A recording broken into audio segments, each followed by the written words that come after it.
जय हिंद। आज आम अशोकर शिलालेख गुड़िक देखा। अशोकर जो अभिलेख गुड़िक आम देखुले जो अभिलेख रु मु तीन टा कही गोटे एमपी रे मिलता गुर्जरा आ गोटे कर्णाटक रे मिलता मास्की। ये दीटा जाक अभिलेख रे कौन होता ना अशोक ना लिखा जाए अशोक ना लिखा जाइबार मिले।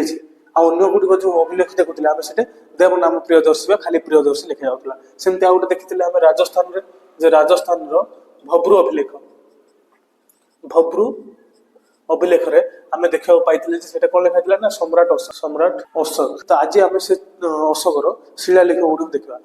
अशोक तो विभिन्न बहुत प्रकार शिलालेख लिखिं से भर 14टा शिलालेख प्रमुख शिलालेख अच्छी। से 14टा शिलालेख कौन कौन से बहुत क्वेश्चन आसुच्छी से विषय में आम देखा। बर्तमान अशोकर जो अभिलेख गुड़ था ये अभिलेख गुड़ विभिन्न देश में विभिन्न प्रकार भाषा मिली जमी आम भारत में ब्राह्मी भाषा मिली, पाकिस्तान रे खरोष्टी भाषा मिली, अफगानिस्तान रे आर्माइड भाषा मिली, बाकी जी आम मध्य एशिया जोटा कि तुर्की बा यूरोप जी से सब ग्रीक भाषा देखा मिली।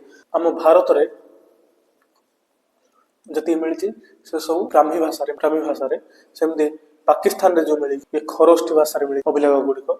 सेमती जदि आम अफगानिस्तान देखा अफगानिस्तान रे आर्माइड भाषा मिली। और जदि यूरोप देखा मध्य एशिया देखा मध्य एशिया रे ग्रीक भाषा 4टी भाषा अशोकर अभिलेख गुड़िक मिली। बर्तमान आम अशोकर 14टी शिलालेख देखा जो प्रमुख 14टा शिलालेख था से शिलालेख विषय देखा कौ शिलालेख कौन लिखाई कौ वर्णना कराए। अशोकर 14टी शिलालेख प्रथम शिलालेख अहिंसा अहिंसा अहिंसा जदि वर्णना करा पशु बलि केमती रशु मान जो बलि पका होता पशु बलि प्रथा था बलि प्रथा को से अशोक कौन करते बंद करदे ता विषय प्रथम जो शिलालेख अच्छे प्रथम शिलार अहिंसा जेहेतु से कौन है बौद्ध धर्म ग्रहण करदे बौद्ध धर्म ग्रहण कला से कौन करते अहिंसा मार्ग को से आपणे देते। तो अहिंसा मार्ग बोलिक अहिंसा विषय लिखी आउ पशु बलि बंद कर पशु बलि प्रथा को बंद कर दे पशु बलि बंद बोली से पशु बलि प्रथा को बंद कर देते आउ अहिंसा मार्ग को दर्शाइते वर्णना कराई शिलालेख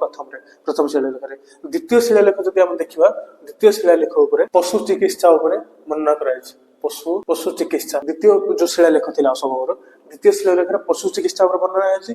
आउ कौन है ना दक्षिण भारत वर्णना कराई जो भारत था ये भारत दक्षिण भारत से कौन कर वर्णना कर दक्षिण भारत केते गुड़े थिला जमती कि जो दक्षिण भारत में शासन करते जो राजा गुड़िक केरल पुत्र सत्य पुत्र पांडव वंश चेर वंश आ चोल वंश। किंतु ये जो दक्षिण भारत चोल वंश जो शासन करते चोल वंश लिखा है ना दक्षिण भारत जो अशोक द्वितीय शिलालेख लिखिं से भर चोल वंश लिखा है ना। तो आउ 4टी लिखाई केरल पुत्र सत्य पुत्र पांडव चेर ये सब कौन है वर्णना कराई दक्षिण भारत में।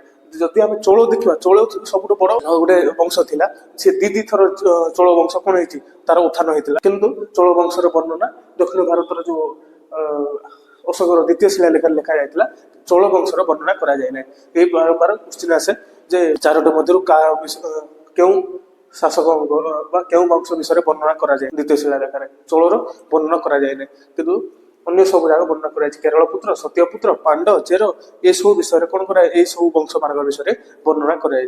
जदि आम तृतीय देखा 3 नंबर शिलालेख कौन लिखाई 3टी अधिकारी विषय वर्णना कराई 3टी अधिकारी 3 रे 3टी अधिकारी कौन कौन राजुक कहुए राजुक युक्त आउडेला प्रदेश 3टी अधिकारी विषय वर्णना कराई।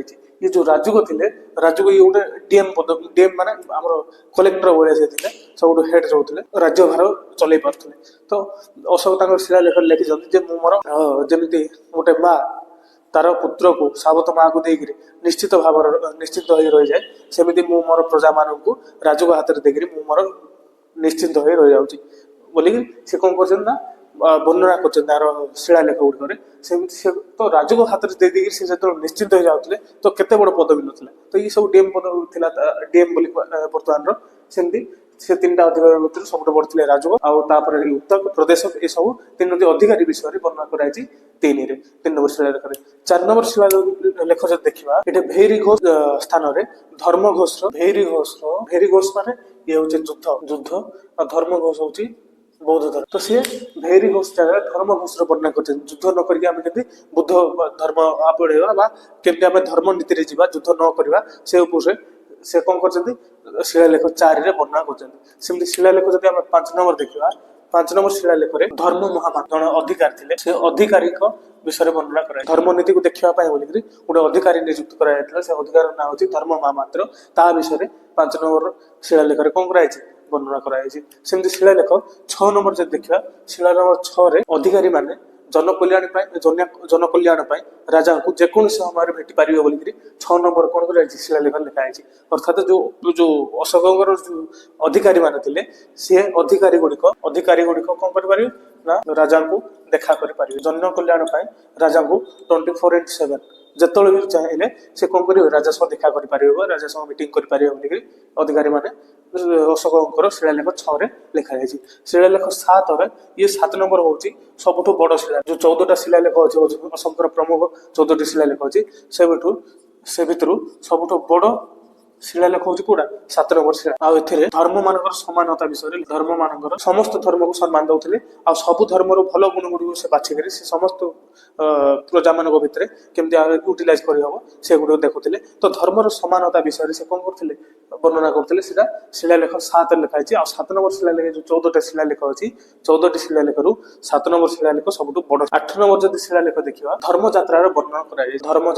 ଯୋଉ ଧର୍ମଯାତ୍ରା ସେ କରୁଥିଲେ କି ଅଶୋକ ବିଭିନ୍ନ ଜାଗାକୁ ଯାଇ ଧର୍ମଯାତ୍ରା, ଯେମିତି ଗୟା ଯାଇଥିଲେ, ଲୁମ୍ବିନୀ ଯାଇଥିଲେ, ଏ ଯୋଉ ଜାଗା ଗୁଡିକ ଯାଇକିରି ବିଭିନ୍ନ ଜାଗାକୁ ଯାଇକି ବୌଦ୍ଧ ଧର୍ମ ପ୍ରଚାର କରୁଥିଲେ। ତ ଏଇ ଯୋଉ ଧର୍ମଯାତ୍ରା କରୁଥିଲେ, ଧର୍ମଯାତ୍ରା ବର୍ଣ୍ଣନା 8 ରେ କରାଯାଇଛି। ତ 9 ରେ କଣ କରାଯାଇଛି, 8 ନମ୍ବର ତ ଗଲା ଧର୍ମଯାତ୍ରା ବର୍ଣ୍ଣନା କରାଯାଇଛି। 9 ରେ କଣ ହେଇଛି ନା ଛୋଟ ଛୋଟ ଯୋଉ ପର୍ବପର୍ବାଣି, ଛୋଟ ପର୍ବ ଗୁଡିକୁ ସେ କଣ କରିଦେଇଥିଲେ ବନ୍ଦ କରିଦେଇଥିଲେ। ଛୋଟ ପର୍ବପର୍ବାଣି, ଯୋଉ ଛୋଟ ପର୍ବପର୍ବାଣି ବାରମ୍ବାର ଯେମିତି ଦଶମୀ, ତାପରେ ଏକାଦଶୀ, ତାପରେ ଦ୍ୱାଦଶୀ, ଏମିତି ଲାଗି ରହିଥାଉଛି ପର୍ବପର୍ବାଣି। ଏ ଛୋଟ ପର୍ବପର୍ବାଣି ସେ କଣ କରିଦେଇଥିଲେ ବନ୍ଦ କରିଦେଇଥିଲେ। ଛୋଟ ପର୍ବପର୍ବାଣି ବନ୍ଦ କରିଦେଲେ କଣ ହବ, ଯୋଉ ଗରିବ ଲୋକ ଥିଲେ ତାଙ୍କର ଯୋଉ ଧନ ଖର୍ଚ୍ଚ ହଉଥିଲା, ସେ ଖର୍ଚ୍ଚ ନ ହଉ ବୋଲି ସେ କଣ କରିଥିଲେ ଛୋଟ ପର୍ବପର୍ବାଣି ଉପରେ ବନ୍ଦ କରିଦେଇଥିଲେ। 9 ନମ୍ବର ଶିଳାଲେଖ ଉପରେ ବର୍ଣ୍ଣନା କରାଯାଇଛି। 10 ନମ୍ବର ଶିଳାଲେଖରେ କଣ କରାଯାଇଛି, ଧର୍ମର ମହତ୍ଵ ଉପରେ ବର୍ଣ୍ଣନା କରାଯାଇଛି। ଯେ ରାଜା ଆଉ ଯୋଉ ରାଜାଙ୍କର ଯୋଉ ଉଚ୍ଚ ଅଧିକାରୀ ଗୁଡିକ ଥିଲେ, ସେ ଅଧିକାରୀ ଗୁଡିକ କେମିତି ପ୍ରଜାଙ୍କ ବା ଜନ ହିତ ପାଇଁ କାର୍ଯ୍ୟ କରିବେ, ଆଉ ଲୋକମାନଙ୍କୁ କେମିତି କଷ୍ଟ ନ ଦେବେ, ସେ ଉପରେ ଧର୍ମର ମହତ୍ଵ ଉପରେ ସିଏ ବର୍ଣ୍ଣନା କରିଛନ୍ତି। 10-11 ରେ ବ୍ରାହ୍ମଣ ମାନଙ୍କୁ ନ କଷ୍ଟ ଦିଅନ୍ତୁ ବୋଲିକିରି ସେ ବର୍ଣ୍ଣନା, ଯୋଉ ତାଙ୍କର ଅଧିକାରୀ ଗୁଡିକ ଥିଲେ, ସେ ଅଧିକାରୀ ଗୁଡିକ ବ୍ରାହ୍ମଣ ମାନଙ୍କୁ କଷ୍ଟ ନ ଦିଅନ୍ତୁ ବୋଲି ସେ କଣ କରିଛନ୍ତି ନା 11 ନମ୍ବରରେ ବର୍ଣ୍ଣନା କରିଛନ୍ତି ଶିଳାଲେଖ ଗୁଡିକରେ। 12 ରେ ସ୍ତ୍ରୀ ମହାପାତ୍ର ଅଧିକାରୀ ଥିଲେ, ସ୍ତ୍ରୀ ମହାପାତ୍ର ଅଧିକାରୀ ଜଣକୁ କଣ କରାଯାଇଛି ନିଯୁକ୍ତି କରାଯାଇଛି। ସ୍ତ୍ରୀ ଅଧିକାରୀ ମହାପାତ୍ର ମାନେ କଣ, ଯୋଉ ସ୍ତ୍ରୀ ମାନଙ୍କର ସମସ୍ୟା ଥିଲା, ସ୍ତ୍ରୀ ମାନଙ୍କୁ କେମିତି ନ ନିର୍ଯାତନା ଦିଆଯାଉ ସେ ଉପରେ ବୁଝିବା ପାଇଁ ବୋଲିକି କଣ କରାଯାଇଥିଲା, ଗୋଟେ ସ୍ତ୍ରୀ ମହାପାତ୍ର ବୋଲି ଅଧିକାରୀ ପଦ ନିଯୁକ୍ତି କରାଯାଇଥିଲା, ଯୋଉ ପଦରେ ସେ କଣ କରୁଥିଲେ ସ୍ତ୍ରୀ ମାନଙ୍କର ସମସ୍ୟା, ସେଟା 12 ନମ୍ବର ଶିଳାଲେଖରେ ବର୍ଣ୍ଣନା କରାଯାଇଛି। 13 ନମ୍ବରରେ କଣ ହେଇଛି ନା କଳିଙ୍ଗ ଯୁଦ୍ଧ ବିଷୟରେ, କେମିତି କଳିଙ୍ଗ ଯୁଦ୍ଧ ହେଇଥିଲା, କଣ ହେଇଥିଲା, ସେ ଉପରେ କଣ କରୁଛନ୍ତି କଳିଙ୍ଗ ଯୁଦ୍ଧ ଯୋଉ ଥିଲା ଶିଳାଲେଖ କଳିଙ୍ଗ ଯୁଦ୍ଧ ଉପରେ ବର୍ଣ୍ଣନା କରାଯାଇଛି। ଯୁଦ୍ଧ କେମିତି ଭୟାବହ ହୋଇଥିଲା ସେ ବିଷୟରେ ବର୍ଣ୍ଣନା କରାଯାଇଛି କଳିଙ୍ଗ ଯୁଦ୍ଧରେ। ଆଉ 14 ନମ୍ବର ଶିଳାଲେଖ କିଛି ଲେଖା ନାହିଁ, ଏଟା ଗୋଟେ ଲେଖା ହେଇଛି ଯେ ଯଦି ଏଇ 14 ଶିଳାଲେଖ ଭିତରେ କୋଉ ଶିଳାଲେଖ କଣ ହେଇଥାଏ ତ୍ରୁଟିପୂର୍ଣ୍ଣ ହେଇଥାଏ, ସେ ତ୍ରୁଟି ମୋ ଦ୍ଵାରା ହେଇନାହିଁ, ସେଟା ଭୁଲ ହେଇଛି କାର ଟାଇପ ରାଇଟର ବା ଯିଏ ଲେଖିଛି, ଲେଖିବା ଲୋକର ଭୁଲ, ମୋର ଭୁଲ ନାହିଁ ବୋଲି ସେ 14 ନମ୍ବର ଶିଳାଲେଖରେ କୁହାଯାଇଛି। ତ ଫାର୍ଷ୍ଟ କଣ ଲେଖା ହେଇଛି ନା ଅହିଂସା ଆଉ ପଶୁ ବଳି ଯୋଉ ଥିଲା ତା ଉପରେ ବନ୍ଦ କରାଯାଇଛି।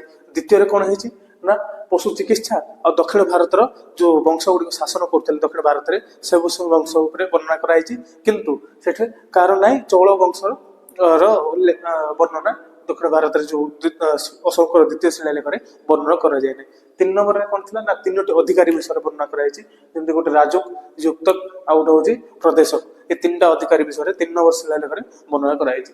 4 ନମ୍ବରରେ କଣ ଭୈରୀ ଘୋଷ ଜାଗାରେ ଧର୍ମ ବର୍ଣ୍ଣନା କରାଯାଇଛି। ଭୈରୀ ଘୋଷ ଯୋଉଟା ଯୁଦ୍ଧ ଜାଗାରେ ଆମେ କେମିତି ବୁଦ୍ଧଙ୍କୁ ମାନିକିରି ଆମେ ଅହିଂସାରେ ଯିବା ସେ ବିଷୟରେ 4 ନମ୍ବର ଲେଖା ହେଇଛି।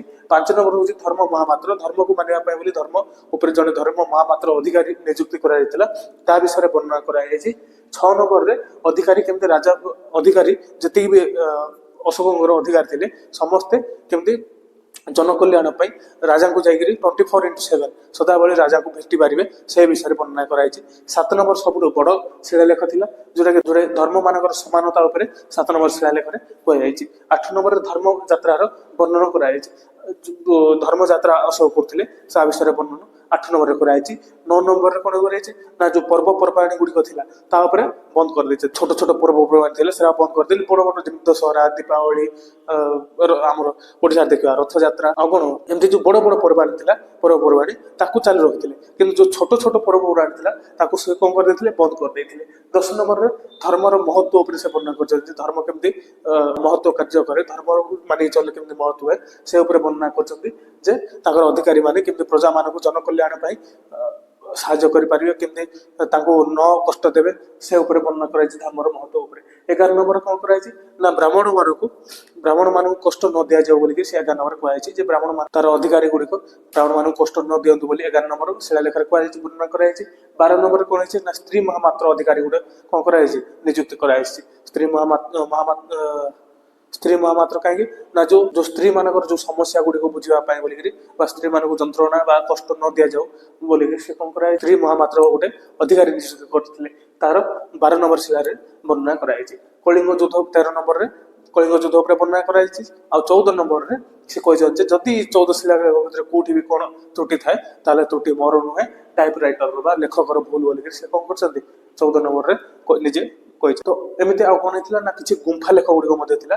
ସେଗୁଡ଼ିକ ବିଷୟରେ ବର୍ତ୍ତମାନ ସେ ଗୁମ୍ଫା ଲେଖ ଗୁଡ଼ିକ ଯଦି ଆମେ ଦେଖିବା ଗୁମ୍ଫା ଲେଖ ଗୟାରୁ ମିଳିଛି। ଗୟାର ଗୋଟେ ପାହାଡ଼ ଅଛି ବରାବର ଆଉ ଗୋଟେ ହଉଛି ନାଗାର୍ଜୁନ, ଗୋଟେ ହଉଛି ବରାବର ପାହାଡ଼ ଆଉ ଗୋଟେ ହଉଛି ନାଗାର୍ଜୁନ ପାହାଡ଼। ସେ ନାଁଟା ଖାଲି ବରାବର ପାହାଡ଼ ଟୋଟାଲ ବରାବର ପାହାଡ଼। ଏଠୁ କ'ଣ ହେଇଛି ନା 4ଟି ଗୁମ୍ଫା ଲେଖ ମିଳିଛି ଆଉ ଏଠୁ 3ଟି ଗୁମ୍ଫା ଲେଖ ମିଳିଛି। ଏଇ ଯୋଉ ବରାବର ପାହାଡ଼ ଅଛି ଏଠୁ 4ଟା କ'ଣ ହେଇଛି ଗୁମ୍ଫା ଲେଖ ମିଳିଛି। 4ଟା ଯେମିତିକି ସୁଦାମା, କର୍ଣ୍ଣ, ଚୌପୁରା, ବିଶ୍ୱ ଝୋପଡ଼ି ଏ ସବୁ କ'ଣ ହେଇଛି ବରାବର ପାହାଡ଼ରେ ମିଳିଛି। ଯେ କର୍ଣ୍ଣ, ସୁଦାମା, ଚୌପୁରା, ବିଶ୍ୱ ଝୋପଡ଼ି 4ଟା ବରାବର ପାହାଡ଼ରେ ମିଳିଛି। ସେମିତି ନାଗାର୍ଜୁନ ପାହାଡ଼ରୁ କ'ଣ ହେଇଛି 3ଟା ଗୁମ୍ଫା ଲେଖ ମିଳିଛି। ତ ଗୁମ୍ଫା ଗୁଡ଼ିକରେ ଯୋଉ କ'ଣ କରାଯାଇଛି ଖୋଳି ଖୋଳି ଲେଖାଯାଇଛି ତା ଗୁମ୍ଫା ଲେଖ ବୋଲି କୁହାଯାଏ। ଗୁମ୍ଫା ଲେଖ ଗୟାର ବରାବର ପାହାଡ଼ରୁ 4ଟା ଆଉ ନାଗାର୍ଜୁନ ପାହାଡ଼ରୁ 3ଟା ମିଳିଛି। ସେମିତି କିଛି ଛୋଟ ଛୋଟ ଅଭିଲେଖ ଗୁଡ଼ିକ ଥିଲା ଯେମିତି ସ୍ତମ୍ଭ ଲେଖ ଉପରେ ଆମେ ସ୍ତମ୍ଭ ଲେଖ ଦେଖିବା। ରୁମନ୍ଦେଇ ଅଭିଲେଖ ଆମର ନେପାଳରେ ମିଳିଛି। କ'ଣ ନା ଅର୍ଥ ବ୍ୟବସ୍ଥା କରାଯାଇଛି। ଯୋଉ ରୁମନ୍ଦେଇ ଅଭିଲେଖ ମିଳିଛି ନେପାଳରେ ସେଠି ଅର୍ଥ ବ୍ୟବସ୍ଥା ବିଷୟରେ ବର୍ଣ୍ଣନା କରାଯାଇଛି। ସେମିତି ଆଉ ଗୋଟେ ଅଭିଲେଖ ମିଳିଛି ଆମକୁ ସରେକୁନା, ଇଏ ମିଳିଛି ଆମର ଆଫଗାନିସ୍ତାନ। ସରେକୁନା ଆଫଗାନିସ୍ତାନରୁ ମିଳିଛି। କଳିଙ୍ଗ ଅଭିଲେଖ ଏ କଳିଙ୍ଗରୁ ମିଳିଛି। ଏ ଯୋଉ ଛୋଟ ଛୋଟ ଅଭିଲେଖ ଗୁଡ଼ିକ ଥିଲା ସ୍ତମ୍ଭ ଲେଖ ଗୁଡ଼ିକ ଯେମିତି ରୁମନ୍ଦେଇ ଅଭିଲେଖ ନେପାଳରୁ ମିଳିଛି ଆଉ ସରେକୁନା ଆମର ଆଫଗାନିସ୍ତାନରୁ ମିଳିଛି। କଳିଙ୍ଗ ଯୁଦ୍ଧ କଳିଙ୍ଗ ଅଭିଲେଖ ଇଏ ମିଳିଛି କଳିଙ୍ଗରୁ ମିଳିଛି। ଏ ସବୁ ଛୋଟ ଛୋଟ ଅଭିଲେଖ ଗୁଡ଼ିକ କିଛି ଅଛି ଥିଲା। ଏଇ କଳିଙ୍ଗ ଅଭିଲେଖରେ ଲେଖା ହେଇଛି ଯେ ମୁଁ ଯେମିତି ମା ତାର ପୁତ୍ରକୁ ସାବତ ମାଆକୁ ଦେଇକି ନିଶ୍ଚିନ୍ତ ଭାବରେ ରହିପାରେ ସେମିତି ମୁଁ ମୋର ପ୍ରଜାମାନଙ୍କୁ ରାଜୁଙ୍କ ହାତରେ ଦେଇକି ମୁଁ ନିଶ୍ଚିନ୍ତ ଭାବରେ ରହୁଛି ବୋଲି ସେ କଳିଙ୍ଗ ଅଭିଲେଖରେ ଲେଖିଛନ୍ତି। ଲେଖା ହେଇଛି ଯେ ଅଧିକାରୀ ଗୋଟେ ଅଧିକାରୀ ମାନଙ୍କୁ ନିଯୁକ୍ତି କରାଯାଉଥିଲା। ସେମାନେ କ'ଣ କରୁଥିଲେ ନା 5 ବର୍ଷକୁ ଥରେ ରାଜାଙ୍କୁ କ'ଣ କରୁଥିଲେ ନା ରିପୋର୍ଟ ଦଉଥିଲେ ଯେ ଆଗକୁ କ'ଣ 5 ବର୍ଷରେ ଡେଭଲପ ହେଇଛି, ଆଗକୁ କ'ଣ ଡେଭଲପ କରାଯିବ, ଡେଭଲପମେଣ୍ଟ ପାଇଁ କ'ଣ କରାଯିବ ସେ ଉପରେ ରିପୋର୍ଟ ଦଉଥିଲେ କାହାକୁ ରାଜାକୁ। ତ ଇଏ ଯୋଉ ବର୍ତ୍ତମାନ ଆମର ଯେମିତି ପଞ୍ଚବାର୍ଷିକ ଯୋଜନା ଆସିଥିଲା ସେମିତି ଇଏ ଅଶୋକ ଟାଇମରେ 5 ବର୍ଷ ରିପୋର୍ଟ ଦିଆଯାଉଥିଲା। ଏଇ ସବୁର ବର୍ଣ୍ଣନା କରାଯାଇଛି। ଆଉ ଯୋଉ ରାଜୁକ ଥିଲା ଯିଏକି ଡିଏମ୍ ପଦବୀରେ ଥିଲା ସେ ତାକୁ କ'ଣ କରାଯାଇଛି ତାକୁ ଦଣ୍ଡ ଦେବାର ବ୍ୟବସ୍ଥା ମଧ୍ୟ ରଖାଯାଇଥିଲା ଯେ ରାଜକୁ ଚାହିଁଲେ ଜଣକୁ ଦଣ୍ଡ ଦେଇପାରିବ ଆଉ ଯଦି ଯିଏ ଭଲ କାମ କରିବ ତାକୁ ପୁରସ୍କୃତ ମଧ୍ୟ କରିପାରିବ। ସେ ଉପରେ ମଧ୍ୟ ଏ କଳିଙ୍ଗ ଅଭିଲେଖରେ ସବୁ କ'ଣ କରାଯାଇଛି ବର୍ଣ୍ଣନା କରାଯାଇଛି। ତାପରେ ଏବେ ଆମର ଅଶୋକ ଆସିଲା। ଅଶୋକ ପରେ କୁନାଲ ଆସିବ। ଅଶୋକ ପରେ ତା ପୁତ୍ର କୁନାଲର ପୁତ୍ର ଦଶରଥ ଏମିତି ହେଇ କେତେ ଆସିବ ନା ତାପରେ ଆସିବ ବୃହଦ୍ରଥ। ଯେତେବେଳେ ବୃହଦ୍ରଥ ୟାର କ'ଣ ହେଇଥିବ ନା ଗୋଟେ ସେନାପତି ଥିବ ତା ନାଁ ହଉଛି ପୁଷ୍ୟମିତ୍ର। ଯୋଉ ଅଶୋକ ପରେ କୁନାଲ ପରେ ଅଶୋକ ତ ଦେଖୁଛ 5ଟା ବାହା ହେଇଥିଲା। ତାର ସବୁଠୁ ଫେଭରାଇଟ ପତ୍ନୀ ଥିଲା କାରୁବାକି। ତ ଏଇ ଭିତରୁ କେତେ ବାହା ହେଇଥିବ କାହା ପୁଅ କିଏ କ'ଣ ଜାଣୁଛି। ସେ ଭିତରୁ ଅଶୋକର ଯୋଉ ପୁଅ ଥିଲା କୁନାଲର ପୁଅ ଆଇବ ଦଶରଥ ପରେ ଏମିତି କେତେ ହେଇ ଆସିବ ବୃହଦ୍ରଥ। ଯୋଉ ଲାଷ୍ଟରେ ମୌର୍ଯ୍ୟ ବଂଶର ଲାଷ୍ଟରେ ଆସିବ ବୃହଦ୍ରଥର ସେନାପତି ଥିଲା ପୁଷ୍ୟମିତ୍ର ଶୃଙ୍ଗ। ଇଏ ପୁଷ୍ୟମିତ୍ର ଶୃଙ୍ଗ ଇଏ କ'ଣ ହେଇଥିବ ନା ସେନାପତି ଅଧିକ ଚାଲାକ ଥିବ। ଥରେ ବୃହଦ୍ରଥକୁ କ'ଣ କରିବ ନବ ଆସନ୍ତୁ ଦେଖିବା ପେରେଡ୍ ଦେଖିବା ପାଇଁ। ଯେମିତି ଆମର ପେରେଡ୍ ହଉଛି ନା ସେମିତି ସେ କ'ଣ କରିବ ନା ଯୋଉ ସୈନିକ ମାନଙ୍କର ପେରେଡ୍ ହଉଥିବ ପେରେଡ୍ ଦେଖିବା ପାଇଁ ନବ। ଯୁଦ୍ଧରେ କେମିତି ଖଣ୍ଡା ଚଲାଯାଏ, କେମିତି ଭାଲା ଚଲାଯାଏ, ଏସବୁ ଯୋଉ ଭୂଷା ଥାଏ ଭୂଷା ଚଲାଯାଏ ଏସବୁ ଉପରେ ଦେଖିବା ପାଇଁ ନେବ। ଯେତେବେଳେ ଦେଖିବା ପାଇଁ ନେବ ସେ ଭିତରେ ସେତେବେଳେ ସେ କ'ଣ କରିଥିବ ଆଗରୁ ସବୁ 3-4 ବର୍ଷ 5 ବର୍ଷ ପୂର୍ବରୁ ସେ ପୁରା ପ୍ଲାନିଂ କରି ରଖିଥିବ ଯେ ରାଜା ପାଖରେ କିଏ ରହୁଛନ୍ତି, ତାଙ୍କର ଯୋଉ ଘରର ଫ୍ୟାମିଲି ତାଙ୍କ ଫ୍ୟାମିଲିକୁ ପୁଣି ସିକ୍ୟୁରିଟି କିଏ କିଏ ଦଉଛନ୍ତି ତ ସମସ୍ତଙ୍କୁ ସେ ନିଜର କରିକିରି ନିଜ ସାଇଡକୁ ଆଣିଲା ପରେ ଗୋଟେ ଥର ସେପାରେଟକୁ ନେଇକିରି କଣ କରିବ ନା ବୃହଦ ରଥକୁ ମାରିଦବ। ଆଉ ବୃହଦ ରଥକୁ ମାରିଦେଲା ପରେ ପୁଷ୍ପମିତ୍ର ଶୃଙ୍ଗର ତାପରେ କଣ ହେଇଯିବ ଶୃଙ୍ଗବଂଶ ଶାସନ ଆସିବ। ତ ଇଏ କଣ କରିଦବ ମାରିଦବ। ମାରିଦେଲା ପରେ ଶୃଙ୍ଗବଂଶ ଶାସନ ହବ। ଶୃଙ୍ଗବଂଶ ଶାସନରେ ପ୍ରଥମ ରାଜା ହେବେ ବା ଶୃଙ୍ଗ ବଂଶର ସଂସ୍ଥାପକ ପୁଷ୍ୟମିତ୍ର ଶୃଙ୍ଗ ହେବେ ସେଥିର ରାଜା। ତ ପୁଷ୍ୟମିତ୍ର ଶୃଙ୍ଗର ଯୋଉ ରାଜା ହେବେ ତାପରେ ଆମେ ନେକ୍ସଟ ଟପିକରେ ଦେଖିବା। ବର୍ତ୍ତମାନ ଆମେ ଅଶୋକ ସମୟରେ ଯୋଉ ମୁଦ୍ରା ସ୍ଥିତି ଥିଲା ମୁଦ୍ରାର ପ୍ରଚଳନ ହେଉଥିଲା ତାଙ୍କର ଅର୍ଥ ବ୍ୟବସ୍ଥା କେମିତି ଥିଲା ଟ୍ୟାକ୍ସ କେମିତି କଲେକ୍ଟ କରୁଥିଲା ସୈନ୍ୟ ବ୍ୟବସ୍ଥା କେମିତି ଥିଲା ସଂଗଠନ କେମିତି ଥିଲା ସେ ବିଷୟରେ ବର୍ତ୍ତମାନ ଆଲୋଚନା କରିବା। ଅଶୋକ ସମୟରେ ଯୋଉ ଭୂମି ଗୁଡିକ ଥିଲା ସେ ତାକୁ ବିଭିନ୍ନ ନାଁ ଦିଆଯାଇଥିଲା ଭୂମି ଗୁଡିକର। ଯେମିତି ଯୋଉ ସରକାରୀ ଭୂମି ଗୁଡିକ ଥିଲା ତାକୁ ସୀତା ଭୂମି ବୋଲି କୁହାଯାଉଥିଲା। ସରକାରୀ ଭୂମି ଗୁଡିକରେ ସେ କଣ କରୁଥିଲେ ନା କାହାକୁ ପୁରସ୍କାର ଦେବାର ଥିଲା। ସେମିତି ସେ ସମୟରେ କଣ ହଉଥିଲା ଯଦି କୌଣସି ସୈନ୍ୟ ଭଲ କାମ କରୁଥିଲେ ଭଲ ପ୍ରଦର୍ଶନ ଦେଖେଇ ପାରୁଥିଲେ ସେମାନଙ୍କୁ କଣ ହଉଥିଲା ଭଲ ଜମି ଦିଆଯାଉଥିଲା ଅଧିକ ଅଧିକ ଜମି ଦିଆଯାଉଥିଲା। ତ ସେଗୁଡିକ ସୀତା ଭୂମି ବୋଲି କୁହାଯାଉଥିଲା। ତ ଯୋଉ ରାଜାଙ୍କ ଅଣ୍ଡରରେ ଥିଲା ଯୋଉଟା ସରକାରୀ ଭୂମି ଥିଲା ତାକୁ ସୀତା ଭୂମି ବୋଲି କହୁଥିଲେ ଆଉ ଯୋଉଟା ପ୍ରାଇଭେଟ ଯାହାକୁ ନିଜ ନିଜର ଭୂମିକୁ ତାକୁ ଭାଗ ବୋଲି କୁହାଯାଉଥିଲେ। ଆଉ କଣ ହଉଥିଲା ନା ଜମି ମାପିବା କେନ୍ଦ୍ର ବା ଯୋଉ ଜମି ମାପିବା ଲୋକମାନେ ଯୋଉ ଏବେ ବର୍ତ୍ତମାନ ଯେମିତି ଆରଆଇ ଅମିନ ଏମାନେ ଯାଇକି ଜମି ମାପୁଛନ୍ତି ନା ନାଇଁ ସେମିତି ସେ ଟାଇମରେ ଯୋଉ ଯିଏ ଜମି ମାପୁଥିଲା ତାକୁ ରଜୁ ବୋଲି କୁହାଯାଉଥିଲା। ତା ନାଁ ଥିଲା ରଜୁ। କୃଷି କର ବୋଲି ଗୋଟେ ଥିଲା ବଳି ଯୋଉ କୃଷି କର ଆଗତ କର ଦିଆଯାଉଥିଲା ସେ ସବୁ ଯୋଉ ଟାକ୍ସ ଦିଆଯାଉଥିଲା ଟାକ୍ସେସନ ସିଷ୍ଟମ ଯୋଉ ଥିଲା ବର୍ତ୍ତମାନ ସିନା ଆମର ପଇସା ଦିଆଯାଉଛି ସେତେବେଳେ କଣ ଥିଲା ନା କର ଯୋଉ ଦିଆଯାଉଥିଲା କୃଷି କର ହିଁ ଦିଆଯାଉଥିଲା। ଆଉ ସେ କୃଷି କରର ବିଭିନ୍ନ ପ୍ରକାର ଥିଲା ଯେମିତିକି ଯୋଉ ଜମିରେ ଅଧିକ ଭଲ ଚାଷ ହଉଥିଲା ତା ପାଇଁ ବୋଲି ଅଲଗା କର ଥିଲା। ଯୋଉ ଜମି ଯୋଉଟା ବଞ୍ଜର ଭୂମି ଥିଲା ଯୋଉଠି ଚାଷ ଭଲ ହଉନଥିଲା ତା ପାଇଁ ବହୁତ କମ ଥିଲା। ଯୋଉଟା ବଞ୍ଜର ଭୂମି ଥିଲା 1/16 ଥିଲା ତାର କର ଦିଆଯାଉଥିଲା। ଆଉ ଯୋଉଟା କଣ ହଉଥିଲା ଭଲ ହଉଥିଲା ତାକୁ 1/4 1/6 ଏପରି ଭାବରେ କଣ କରାହଉଥିଲା ନା କର ଦଉଥିଲେ। ଗହମ ମକା ବାଜରା ଏ ଯାହା ବି ଉତ୍ପାଦନ ହଉଥିଲା ତାର ସବୁ ଟାକ୍ସେସନ ସିଷ୍ଟମରେ ସେ କଣ କରୁଥିଲେ କର ନେଇକି ଦଉଥିଲେ। ଯୋଉ କୃଷି କର ଥିଲା ତାକୁ ବଳି ବୋଲି କୁହାଯାଉଥିଲା ସେ ଟାଇମ। ବର୍ତ୍ତମାନ ମୁଦ୍ରା ଯଦି ଦେଖିବା ସେ ଟାଇମରେ କଣ ହେଇଥିଲା ଯୋଉ ମୁଦ୍ରା ଟେଷ୍ଟ ହଉଥିଲା ଯେ ଆଗରୁ କଣ ହଉଥିଲା ସୁନାର ମୁଦ୍ରା ଥିଲା ରୂପାର ମୁଦ୍ରା ଥିଲା ତମ୍ବାର ମୁଦ୍ରା ଥିଲା। ଯୋଉ ସବୁଠୁ କମ ଦାମ ଥିଲା ସବୁଠୁ କମ ଦାମ ହଉଛି କଉଡି ଥିଲା। ଯୋଉଟା ଆମେ କଉଡି ଦେଖିଥିବ ଯେ କଉଡି ସେ କଣ ହେଇଥାଏ ସେ କଉଡି ଗୁଡିକ ମଧ୍ୟ ପ୍ରଚଳନ ହଉଥିଲା ପଇସା ଆକାରରେ। ଯୋଉ ଯଦି ସେ କଉଡି ଫାଟି ଯାଇଥିବ ତାହେଲେ ସେ କଉଡିର ମୂଲ୍ୟ ବିଲକୁଲ ନଥିଲା। ତାକୁ ଯେ କହୁନାହାନ୍ତି ଯେ ତତେ ଫଟା କଉଡି ଟିକେ ଦେବି ନାହିଁ ବୋଲି ତ ସେ କଉଡିର ମୂଲ୍ୟ ମଧ୍ୟ ଥିଲା ଯୋଉଟା କି ପଇସା ଆକାରରେ ପ୍ରଚଳନ ହଉଥିଲା। ଏ ଯୋଉ ମୁଦ୍ରା ଥିଲା ସୁନା ମୁଦ୍ରା ରୂପା ମୁଦ୍ରା ଆଉ ତମ୍ବା ମୁଦ୍ରା ଏହାର ପ୍ରଚଳନ ଚାଲିଥିଲା। ଏ ମୁଦ୍ରା ଗୁଡିକର କ୍ୱାଲିଟି କମ ନ ହଉ ବା କ୍ୱାଲିଟି ଚେକ୍ କରିବା ପାଇଁ ବୋଲିକି ସେ କଣ କରୁଥିଲେ ଜଣକୁ ଦାୟିତ୍ୱ ଦିଆଯାଇଥିଲା ତା ନାଁ ଥିଲା ରୁଦ୍ରଦର୍ଶନ।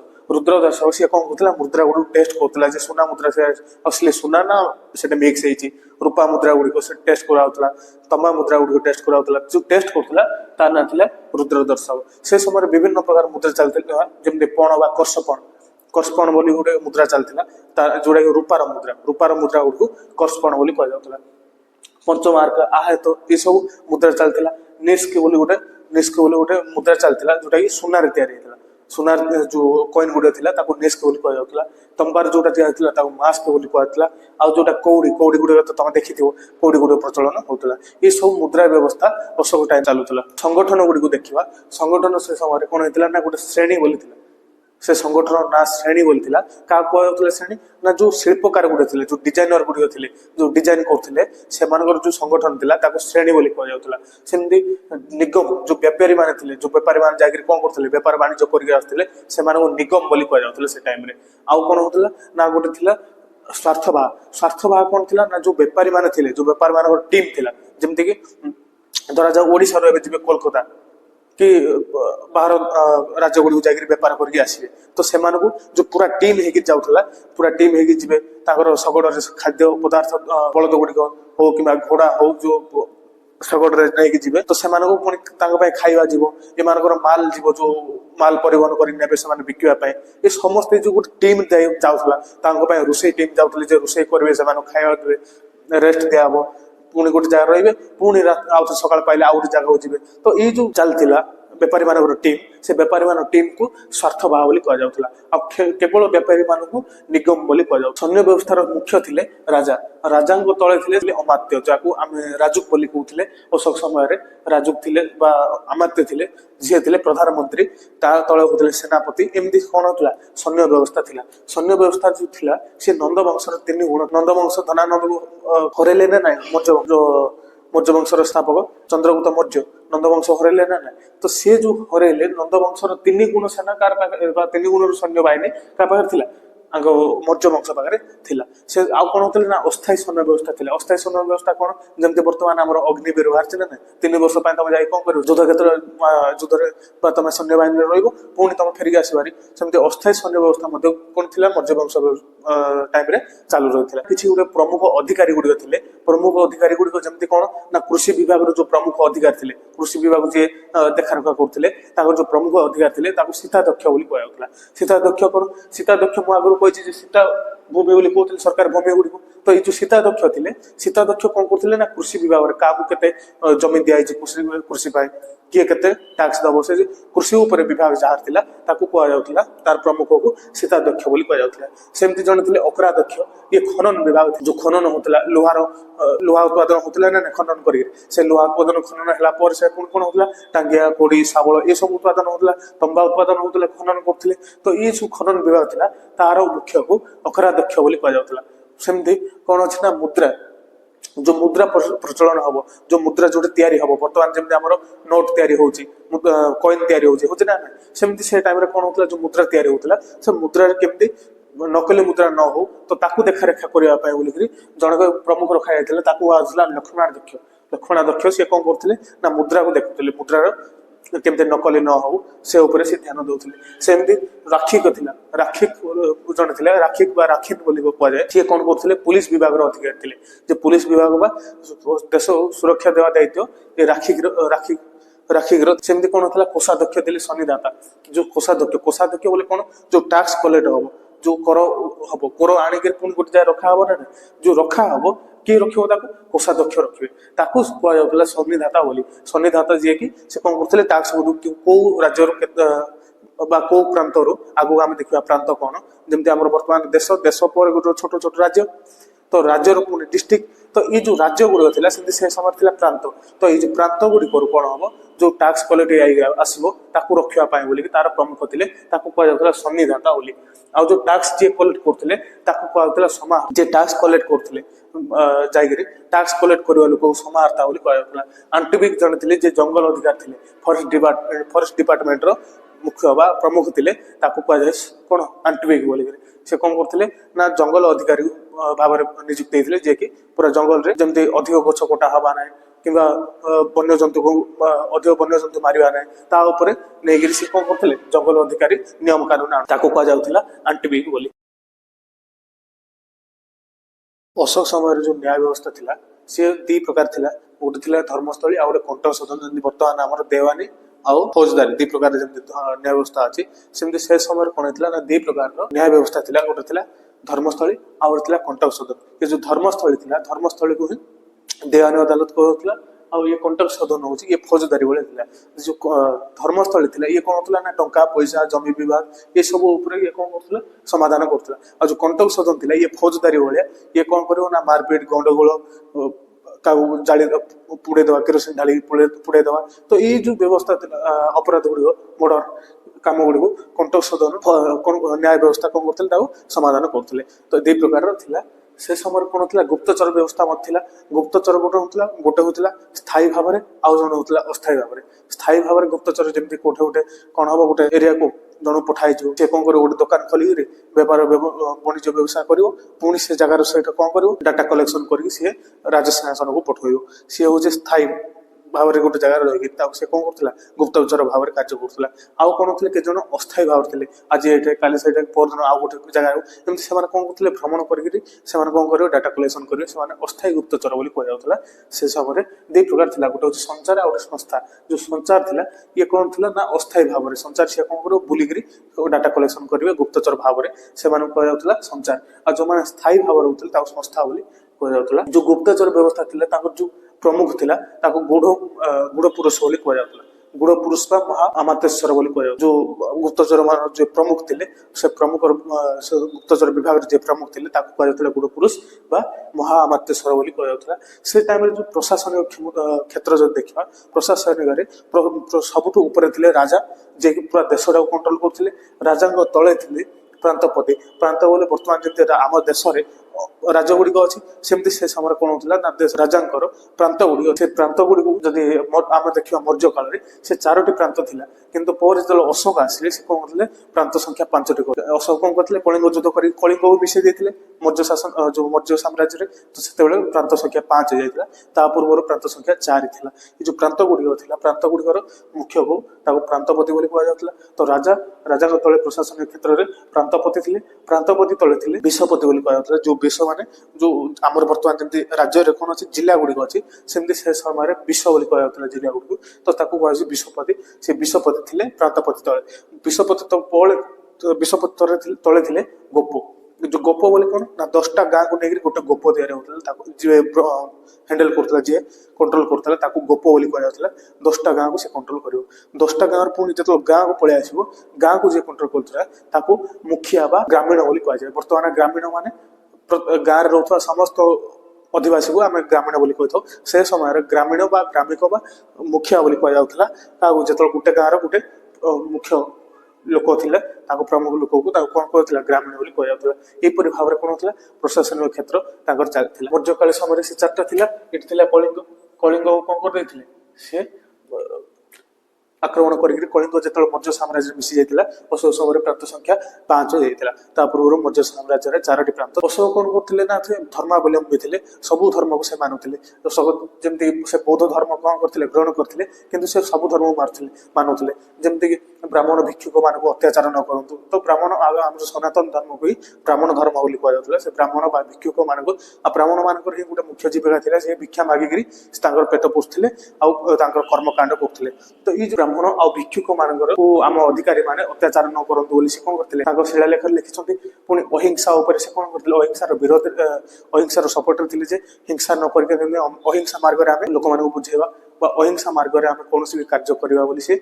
समर्थन करते अहिंसा को सेमती पशु बलि से कौन करते रोक लगे देते पशु बलि तुम देपार ना पशु बलि को बंद करते ना था देवनाम प्रियदर्शी तो संस्कृत भाषा देवनाम प्रियदर्शी जना पड़े से ब्राह्मण धर्म को बहुत भल पाते आ कौन गयार जो आजीवक संप्रदाय देले गयार बराबर पहाड़ में से कौन करते आजीवक संप्रदाय मान बोली से कौन करते गोटे गुंफा अभिलेख खोलते जो आजीवक संप्रदाय लोक मैंने धर्म लोक मैंने सुरक्षित रही पारे पूजा स्थल भाव में से कार्य करेंगे से जगह बोली से कौन करते गोटे गुंफा लेख खोलते 12 नंबर शिलालेखर लिखिं स्त्री महामात्र जे नारी मान केमती निर्यातना न दिज्व तो नारी मान सुरक्षा पाए बोली से कौन करते गोटे स्त्री महामात्र रखिते से अधिकारी को जी की से कौन करता नारी मान अत्याचार बा जो प्रकार शोषण कर